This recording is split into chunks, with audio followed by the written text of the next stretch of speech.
it's, if, again, this is where it's tied. If you were dealing with like a physical condition and you were feeling tired and worn down, everybody like, oh, that's totally understandable because you're dealing with this condition and that happens sometimes. Yeah. The same way, like it should be the same way, that it's like, if you have panic attacks and Right. 25 days out of the month you're doing well, that's a score. And so if the Yeah. other 5 you kind of don't do much or aren't as productive, Yeah. you know, you have to kind of give yourself a break. But the reason I kind of got asked you that question about being scared going back into the world is I think it's also okay for us to admit that. Like I've even Right. wondered, like, I feel like I've changed a lot, like in the last 8 months. Like, what does that mean? Do I still like my friends? You know what I'm saying? Like, Yeah. you know, Yeah. am I Yeah. still gonna want to hang out? Do I still? Yeah.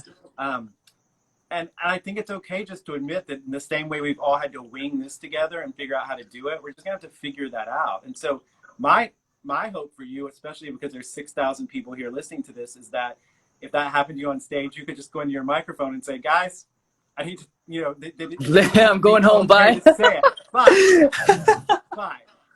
I don't know if your management would like that, but just like, guys, I need a break. Hand it back. You know what would be crazy though? I think my fans would have no problem with it. I really, actually, that's I what I'm saying. I think honestly they would be believe, fine. yeah, I honestly believe that they would have, they might be sad that I'm not there at the concert, but I feel like they would actually have no problem with it. Yeah. But And but that's the freedom that comes from, they'd be like, yeah, you get more applause for that than you did for anything else. yeah, But I mean, I think that's part of the freedom that comes when you're open and honest about it, is because, you know, it's, I think sometimes we mistake judgment for confusion. And so if I've always act one way and then I suddenly act another, people can be like, what just happened? mm, But if you've already kind of laid a groundwork that's more of a real impression of you and not like, you know, a character, you know, I guess a perfect image or whatever. yeah, yeah. Um, well, I think we're about to wrap up. I do want to say that I think people can still go buy the From Friends merch now. Yeah. I think it's still for sale. Yep. And then we have some Love is Louder stuff actually, I think, coming out tomorrow from the same company, Represent. So we'll share Oh.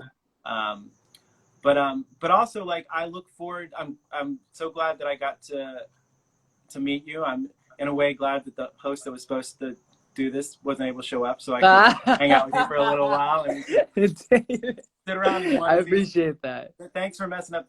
Thanks for everybody involved messing up the time. He said thanks for messing up.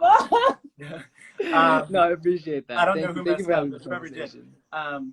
But also, I look forward to like working with you more. And the one thing that I want to say to you is just, I've worked with a lot of people who have started their journey where in the public eye where they talk about their mental health, and then they'll like slip or have a bad day or something, and then they feel guilty. They're like, oh, I'm not the role model anymore. And I just want you to keep doing exactly what you were doing in here today and just being honest. And if you hit a bad patch again, just be honest. And I think that you're going to do amazing. And I do think that you're going to start a lot of conversations that people need to have, because you take the fear out of it, you know? I think it's so important. I appreciate that. I really do hope so. Yeah. I really do hope so. Forward to doing more together. And then we'll also save this down on the Love is Louder IGTV, so that people that I got a lot of tweets telling me that I needed to save it. So I'm glad. Like it was kind of aggressive. It wasn't even a question. It's like, you're going to save it. And I was like, you forgot the question mark there. So I will. Okay, gotcha. No one come after me. I'm going to save it down. Okay. And have a great night. And I look forward talking again and working together. Just keep it up.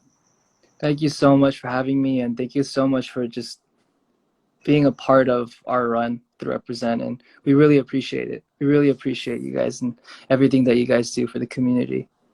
Yeah, and same exactly. And I think this is what it takes is, you know, you said before that you're not an expert, and I always correct people when they say that. You're an expert in your lived experience. And like, true.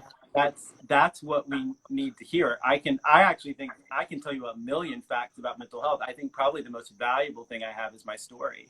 Like I can, you know, so you are an expert in that, and just keep telling it. Will do, sir. Thank you. Thank you for the conversation. No problem. Oh, sorry. I'm supposed to say where people can go for resources. Sorry. Oh, go for it.